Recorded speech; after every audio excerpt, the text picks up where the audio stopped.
Hi everyone, and welcome to this week's Intelligent Property Investor Masterclass.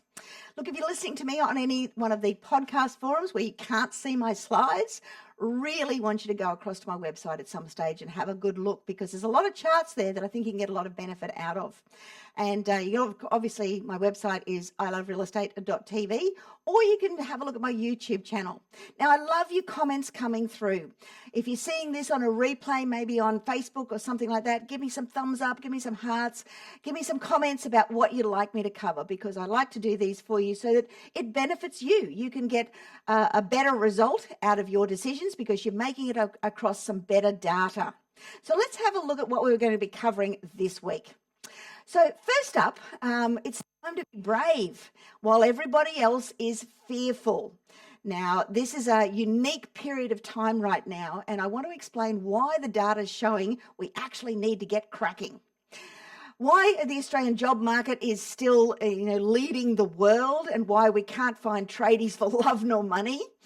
Why the economic forecasts are strong and households are gripped by fear, which is really crazy considering what's actually happening in the market, just as inflation looks like actually going for a bit of a rollover.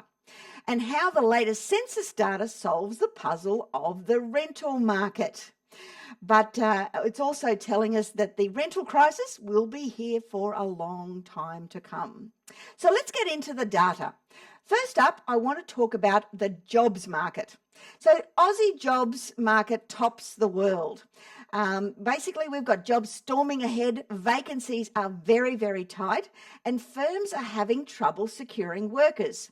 So it's a great time to be a worker in the market. It's a great time to step up and maybe change careers, because the other thing that's happening is employers are having to offer more for salaries just to attract somebody. So this is actually creating a bit of a salary hike.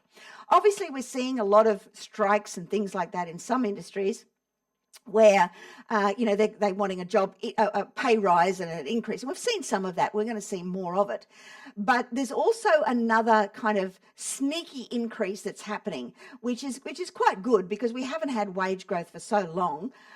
We're seeing the people moving jobs from one job to another job, and as a result, they're getting a better pay rise. And sometimes it's up to $30,000-$40,000 at the top end of town. So it's a very interesting market right now. If we have a look at the charts, you can see on this chart here, this is the unemployment rate. Now, we are at the lowest we've been basically back since the 70s, if you have a look at that. And when you look at employment, there's a couple of things to take into place. So you've got the jobs that are available, and there's around 500,000 jobs available at the moment, and the people who are looking for jobs. And there's about 400,000 people looking for jobs. So you can see we've got more jobs than we do people looking for jobs. Now, if all the people looking for jobs went and took those jobs, we'd still have an oversupply in a demand for people to work. So we're basically at full employment. Now, we haven't been like this for decades and decades. But it's a sign of the times, and it's really a product of what happened through COVID. I mean, obviously through COVID, we had, the slowdowns, all those things. We shut the borders, and we're just starting to get going again, but we don't have the labour force to fill it. There's been a lot of people who left the labour force, particularly at the older ages. There's a lot of people who went back to their overseas countries and haven't come back yet. And we haven't got the skilled labour coming in on any of the visas. Now, this just started to turn around, but it's going to be slow. So we're going to have a tight labour market for quite some time yet. If you look at this actually shows you the advertised jobs, and you can see they're right up there. They're way higher than they have been since really back in 2006, which is an awful long time ago now. This shows you the firms reporting labour as a significant constraint. So this is how the companies see the labour as a problem. So they're actually holding back some of their advancement and some of their capital improvement on things, because they simply don't have the labour force to be able to fill it. And they see the constraint in labour as being a serious issue. This is a report that came out during the week, so I'm going to break it down for you as to what it actually means, but it's actually showing you the decrease in applications per job or per job being advertised compared to pre-pandemic per industry. So the first one I want to blow up here is information and communication technology. It's probably down one of the least if you look at that chart. It's down about 30%. So there's 30% less people applying for a job now in information and communication than there was pre-COVID. This shows you trades. Trades are down 57%. Not surprising we can't get a tradie to come onto our job sites and do the work. It's pretty hard right now. And that's why I always recommend that you have a great relationship with your A team, being your trades as well. And, pay them on time, make sure you treat them well, and they'll come back and want to do your jobs as opposed to others. Healthcare, down 36%. And healthcare is pretty tightly held, really, because obviously all through COVID, the nurses and the doctors and all the allied health services did a fabulous job. All the, the aged carers and everything. It's put a lot of stress in this industry, and we've actually seen a lot of people leave the industry because of the high levels of stress. Manufacturing is down 56%. Hospitality is down 74%. Now, that's mainly due to the fact that we don't have a lot of overseas migrants that actually filled, or overseas, transient Australians that filled a lot of those jobs. So it's an industry that's building now, and we don't have the skilled labour to fill those spots.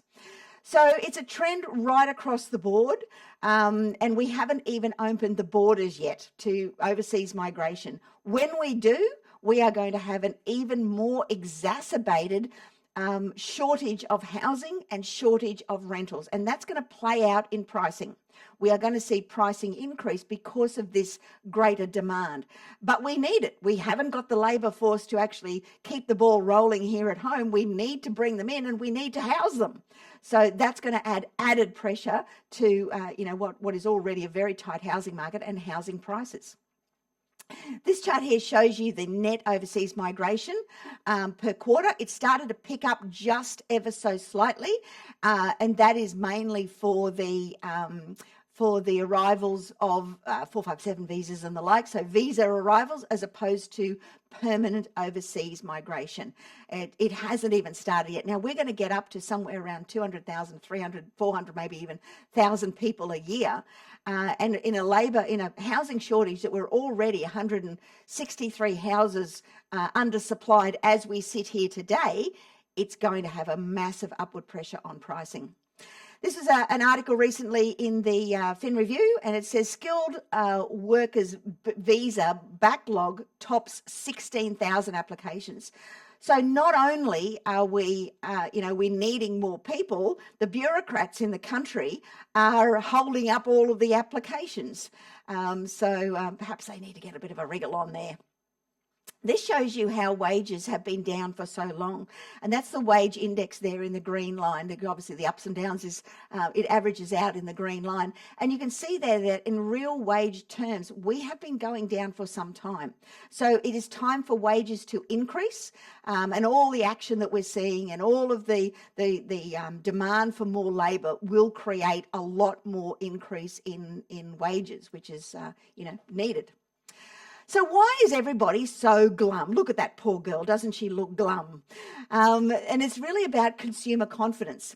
With the best job market in generations and a strong economic outlook, it's hard to understand why consumers' confidence has been so low.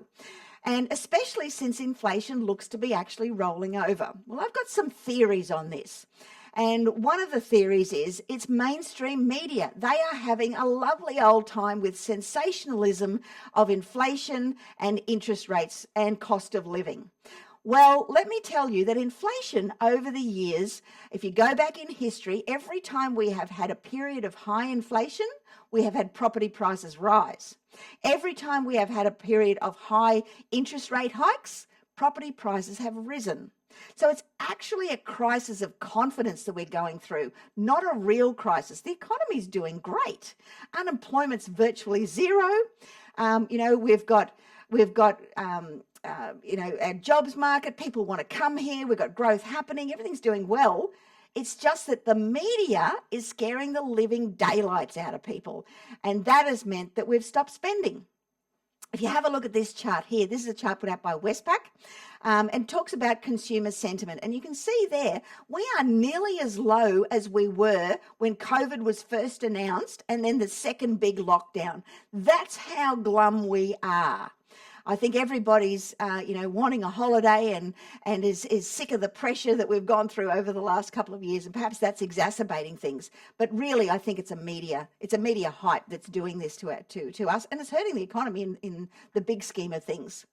This is another picture of basically this one here's been put out by ANZ. It's saying the same thing. Consumer confidence is down. It's actually, they're showing that it's lower than where we were with the second lockdowns in the middle of COVID. This here shows you the consumer confidence inflation situation over the last 12 months. Look at those drops. I mean, there's simply no reason for this. The economy is doing great. But when we turn on the television and all we see is panic, panic, panic, uncertainty, lettuces are $10, tomatoes are $10 a kilo, and everything's bad and everything's horrible, and in fuel, and we've just been bombarded with so much negativity, it's not showing the full picture. Now, that actually creates a bit of an opportunity. And the opportunity is that the masses out there are listening to all this rubbish on television and mainstream media, and they get their news from the morning shows on Channel 7 and 9 and 10 without any real regard. And all of those programs are actually classified as entertainment, not news. And they don't get past the headline. They don't even read the full article in things. And because of that, it's causing people to pull back and not act. Now, that means there's a gap in the market for opportunities. Deals are there to be had. Clearance rates are down at around about 50, 60% right now. So, you've got to get out. You've got to get excited about this. This is the time to act. This is the time to get educated. This is the time to get out there and start taking positions in the market, because we've only got a really limited space of time before the masses wake up to the fact that the morning news is there to scare them and nothing else, and they'll get back to their normal spending habits. This is the real GDP. Now, this is a bit interesting here because it shows you the gross domestic product, which is the growth of our economy, basically, in the red line. And the green line is our unemployment rate. So on top of all of the good economic figures that we're seeing, our unemployment rate is virtually zero. As I said, if you match those who want a job with the jobs that are available, if you could match them up identically, we would have full employment. So, that doesn't indicate that we should be in this non-spending mode and consumer confidence down at the floor. This is a tracker from the Commonwealth Bank, and it shows you there how basically for a while now we've just been flatlining. We're not game to do anything because the media says it's all bad, so we better not do anything. We better just sit here, do nothing. And by doing nothing, you're going backwards. So it's not serving you. It's time to look above what the hype and hysteria is actually saying. This shows you here how the spot rate for container ships is actually starting to come down. Now, that's one of the first indications that maybe inflation has turned. Maybe not quite yet in Australia, but certainly internationally. Because when we see that spot rate for travel start to turn over, what it means is that filters out into all industries, because what it means is it goes into anything that is being moved. It goes into furniture, it goes into computers, it goes into beds, anything, because the freight rate is coming down. Now, that's going to be a factor of fuel and a few other things. I don't think we're going to see much of a relief at the fuel pump, but we are starting to see that reduction across the board. So that's an indication that maybe, at least internationally, the inflation rates have probably started to turn a little bit. Even the semiconductors that have been holding us back for a while with, our ability to be able to get cars and all of those sort of things, we can start to see that cost coming down a little bit too, which is pretty good. So let's have a look at the census and why the census has solved, at least partly, the rental crisis. You see, rental prices continue to grow at a huge pace, and that's mainly due to the lack of supply in the housing department. Vacancies remain incredibly tight, and this is all with zero immigration. That's what I was talking about. As soon as we open those doors to immigration, this is going to explode. Now, the census data actually showed a little bit of a movement, which when you multiply the figures out, it's interesting to the impact that it has on rentals. There's an article here in the Fin Review that says rents set to soar as vacancies fall to record low levels. So everything is being snapped up, and you can feel that if you're in the rental market.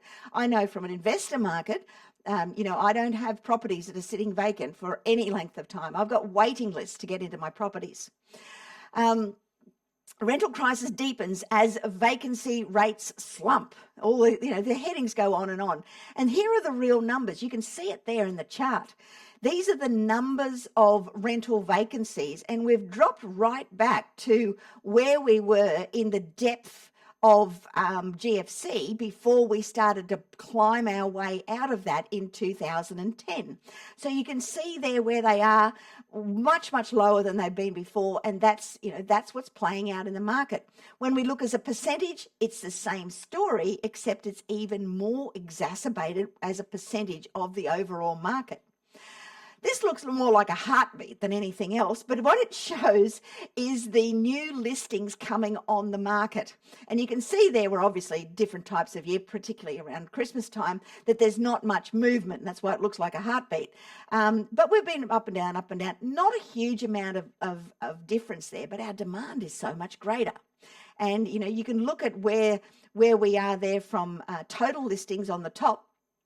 This goes back to 2014, before we were at the levels that we're at now. So, it's down. It's down on where it has been in the past. This gives you an indication across the cities as to how much those listings are actually down. Combined, we're looking at 25% down in the capitals. But Sydney is, the worst of it, particularly for total listings. New listings aren't too bad, but total listings are obviously down. The same for Melbourne. Brisbane's nearly 30%. Adelaide's nearly 26%. Perth at 17.7% down. The only one that's actually up for new listings is Hobart, because they've had a lot of property come onto the market up there, and the same for Canberra. But across the board, we're talking about 25% down on the listings for properties available for rent. So a bit of a rental snapshot there. It gives you the median rent paid across the capital cities and, of course, the regional areas. And it's surprising, but one of the cheapest places to rent is actually Melbourne. Now, I believe a lot of that is due to the oversupply that was in the unit market in Melbourne. And that's kind of filtered out and hasn't really hit Melbourne yet. But as soon as we open those borders, one of the places that a lot of migrants want to go is Melbourne. And guess what it's going to do to those pricing? We're going to see a massive increase there. If we look at houses versus units across the cities, you can see, just what's happening there. Darwin is the main one that's come down. A few others there that have tipped down, but most of them are tipping up. So households shrink when COVID-19 knocks on the door. Now, this is what I was talking about before about the census and how the census actually shows why we're in this rental crisis. So let's have a look at what that is. If we look at pre-pandemic, what's happened is that the number of people living in a house has come down. It doesn't look like much, but it's big when you multiply it out. You see, the number of people per household used to be 2.6, was for ages and ages. It's now dropped to 2.5. Now, that doesn't seem like much, but if you multiply that out, it comes to about 200,000 homes. Now, if you look at the number of homes that we are short at the moment, it's around 200 homes, 163 homes, I think it is at the moment. As soon as we open up the borders, that could go up, to 500,000 new homes. Could go up another 200,000 new homes if we open up for 200,000 more people. So This is only going to be exacerbated as we move forward and we open up the borders, but it's going to happen. It's going to push up rental prices. It's going to push up sales value of houses as well, because more people jump in to get the higher yield, and that'll offset a lot of the higher interest rates and other things anyway, and that will push the pricing up. So hold your breath, because it's coming. As soon as we have that immigration, it's going to happen. So my thought for the week is this. There are two primary choices in life: to accept conditions as they exist, or accept the responsibility for changing them. I love that quote, because it's all about, what you want for your future. If you want to do something about it, you got to do something about it. Sitting back whinging about things is not going to serve you. So there are two primary choices in life: to accept the conditions as they exist, or to accept the responsibility for changing them. Now, if you're prepared to accept the responsibility for changing them, I suggest you go across to iloverealestate.tv/questions/ book yourself in. There's only a few appointments available for a 30-minute free real estate breakthrough session with one of my advisors. It's free. They'll go through where you're at, where you want to go, and the best way to actually get there. So if you want to do something about it, you change, take responsibility, book in one of those calls, and let my advisors help you. It's all about getting a better result for you. So that's it for me this week. That is the end of my Intelligent Property Investor Masterclass for the week. I hope you enjoyed it, and I'll be back again to talk to you again next week. Bye for now.